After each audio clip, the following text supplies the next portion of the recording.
Assalamualaikum warahmatullahi wabarakatuh. Perkenalkan saya Ahmad J, sarjana keperawatan nurse, magister keperawatan, spesialis keperawatan medikal bedah ITN. Pada kesempatan kali ini, saya ingin share kepada teman-teman terkait penyakit diabetes mellitus tipe 2. Nah, mungkin selama ini kita sudah sering mendengar terkait penyakit diabetes. Mari kita kupas lebih jauh dan lebih dalam terkait penyakit ini.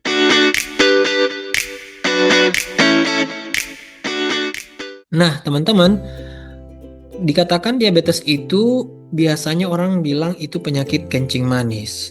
Nah, jadi sebenarnya itu benar. Jadi di dalam urin kita itu kalau mengandung glukosa atau gula itu kita sebut dengan kencing manis. Nah, ini merupakan salah satu tanda seseorang memiliki penyakit diabetes. Jadi di dalam kencingnya itu mengandung gula, seperti itu.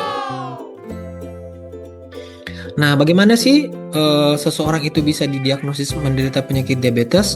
Biasanya orang tersebut itu memiliki kadar gula darah plasma sewaktu itu di atas 200 mg per dl atau kadar glukosa puasanya itu di atas 126 mg per dl dan HbA1c yang penting di atas 6,5%. Seperti itu. Jadi inilah beberapa kriteria seseorang dikatakan memiliki penyakit diabetes mellitus. Nah, penyakit diabetes mellitus itu berkaitan erat dengan organ yang namanya pankreas. Pankreas ini masuk ke dalam salah satu sistem endokrin, di mana di dalam pankreas ini memiliki beberapa sel-sel. Yang pertama ada sel beta, yaitu menghasilkan hormon insulin. Terus ada sel alfa yang menghasilkan hormon glukagon, sel delta yang menghasilkan hormon somatostatin, dan sel PP yang menghasilkan polipeptida dan pankreatik. Nah, di mana di dalam kelenjar pankreas ini menghasilkan hormon insulin. Inilah hormon yang berperan dalam menurunkan kadar glukosa darah atau gula darah yang kadang ketika terganggu akan menyebabkan terjadinya penyakit diabetes. Nah, insulin yang tadi kita bahas itu seperti sebuah kunci. Nah, insulin ini seperti sebuah kunci untuk membuka pintu atau gembok daripada sel-sel agar glukosa darah bisa masuk.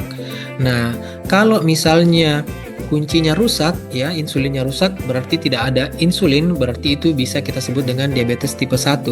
Tapi kalau reseptornya yang rusak atau gemboknya yang rusak, tidak bisa dibuka oleh insulin, berarti itu diabetes mellitus tipe 2. Seperti itu. Nah, kejadian penyakit diabetes di dunia ini sudah menjadi masalah global dan sangat banyak kasusnya terjadi di dunia. Sehingga diprediksikan dari tahun 2015 yaitu 415 juta orang, semakin meningkat di tahun 2040 menjadi 642 juta orang yang akan terdiagnosis diabetes mellitus.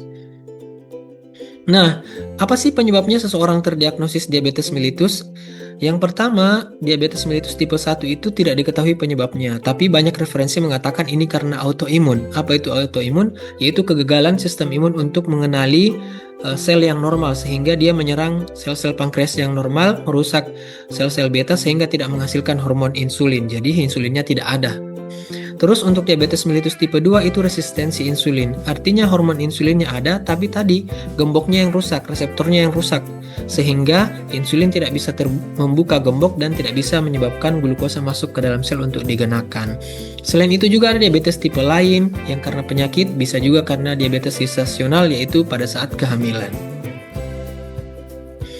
Nah, diabetes mellitus tipe 2 seperti tadi yang kita katakan bahwa adalah resistensi insulin, yaitu insulinnya ada tapi insulin itu tidak mampu membuka gembok daripada sel itu untuk membawa glukosa masuk. Berarti yang rusak itu gemboknya, reseptornya untuk menangkap insulin.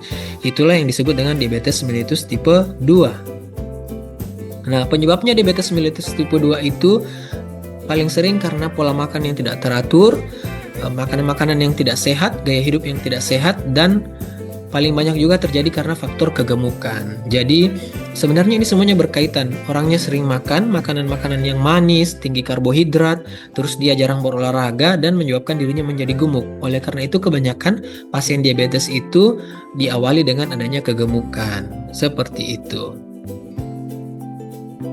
Nah, apa sih tanda dan gejalanya seseorang itu terdiagnosis atau memiliki diabetes? Nah, yang pertama itu terjadi penurunan berat badan.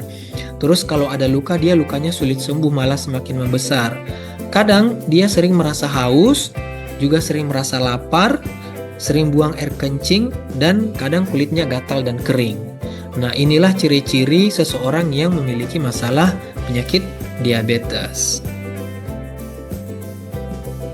Terus, bagaimana proses terjadinya penyakit diabetes di dalam tubuh ini? Nah, seseorang yang mengalami obesitas atau kegemukan itu dia hormon insulinnya itu banyak dikeluarkan untuk bekerja membantu glukosa masuk ke dalam sel. Tetapi lama-kelamaan reseptor atau gemboknya ini rusak karena sering digunakan atau overuse ya, seperti itu, sehingga menyebabkan gembok ini tidak bisa terbuka lagi oleh hormon insulin. Karena gemboknya tidak bisa terbuka, glukosa tidak bisa masuk ke dalam sel, sehingga glukosa hanya berputar-putar di dalam aliran darah tubuh manusia yang menyebabkan ketika dicek gula darahnya tinggi, seperti itu.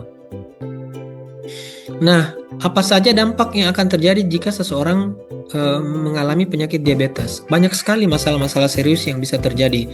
Yang pertama bisa terjadi stroke, yaitu adanya gangguan saraf ya. Ini bisa terjadi karena penyakit diabetes.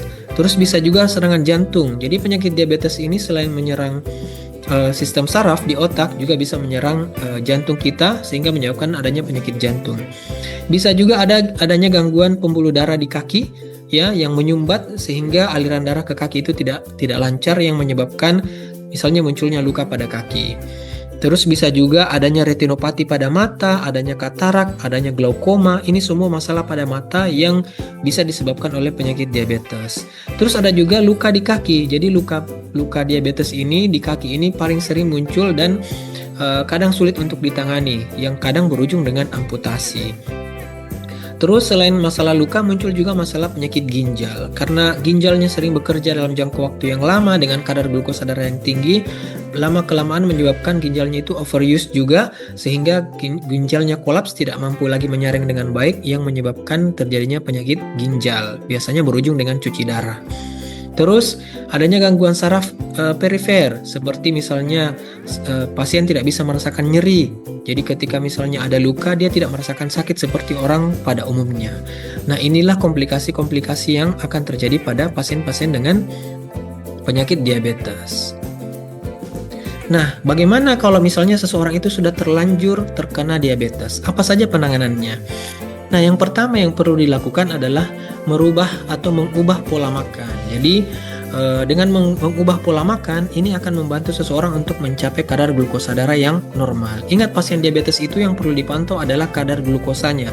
Kita targetkan kadar glukosa darah puasanya itu di bawah kadar glukosa darah sewaktunya itu di bawah 200 ya. Jadi kalau misalnya seseorang pasien diabetes itu ingin makan, yang diperbanyak itu adalah sayurannya ya, seperti itu, bukan nasinya. Tapi tetap boleh makan nasi. Yang berikutnya adalah harus berolahraga. Jadi seseorang pasien diabetes itu dianjurkan untuk tetap berolahraga agar terjadi aktivitas fisik di dalam tubuhnya. Nah, ini juga membantu mengontrol kadar glukosa darah. Ketika seseorang berolahraga, maka glukosa yang di dalam tubuh itu akan terbakar dan akan diubah menjadi energi, sehingga tidak menjadi menumpuk ya, seperti itu. Yang berikutnya yang tidak kalah penting adalah pengobatan. Pasien diabetes itu diwajibkan untuk selalu melakukan pengobatan karena akan membantu mengontrol kadar glukosa darah. Oleh karena itu, pengobatan sangat penting ya dilakukan untuk mencapai kadar glukosa darah yang normal, seperti itu. Terus yang berikutnya, obat-obatan itu harus dikonsumsi sesuai dengan dosis dan waktunya. Jadi jangan karena misalnya mendengar orang lain bilang A, B, C, Anda ikut. Sebaiknya periksakan ke tenaga kesehatan, dapatkan informasi yang lebih pasti di sana. Dan yang paling penting berikutnya adalah melakukan tes gula darah. Jadi tes gula darah ini penting untuk memantau kadar glukosa darah Bapak Ibu ya. Jadi pastikan kadar glukosa darahnya itu kita pantau. Selain kadar glukosa darah puasanya, ada juga kadar glukosa darah sewaktu. Dan yang paling bagus sebenarnya adalah HbA1c. Seperti itu. Jadi Bapak Ibu, mari kita semua menjaga kesehatan kita dengan terhindar dari diabetes. Nah, adapun penutup dari saya ambil dari ayat Al-Quran ya, dari surah Al-A'raf. Wahai anak cucu Adam, pakailah pakaian yang bagus pada setiap memasuki masjid. Makanlah dan minumlah tetapi jangan berlebihan. Sungguh Allah tidak menyukai orang-orang yang berlebih-lebihan. Jadi ini sama seperti dengan orang-orang yang mungkin dulunya kegemukan itu karena makannya berlebihan sehingga menyebabkan terjadinya penyakit. Oleh karena itu, daripada mengobati lebih baik kita mencegah dengan membatasi apa yang kita makan sesuai dengan apa yang kita butuhkan. Nah, itu saja mungkin dari saya terkait diabetes mellitus. Jangan sampai teman-teman terkena penyakit ini, karena penyakit ini menyebabkan banyak komplikasi dan bisa memperburuk kondisi seseorang. Saya ingin mengakhiri pertemuan ini dengan sebuah quotes, yaitu karena si manis bisa menjadi kronis. Jadi kita tahu bahwa diabetes itu kadang disebabkan oleh makan makanan yang manis dan bisa menyebabkan penyakit kronis. Oleh karena itu lebih baik kita hindari atau kita kontrol makanan yang kita makan sehingga kita bisa hidup sehat. Seperti itu. Itu saja dari saya. Terima kasih sudah menonton video ini. Salam dari saya Ahmad Jamaluddin. Terima kasih. Assalamualaikum.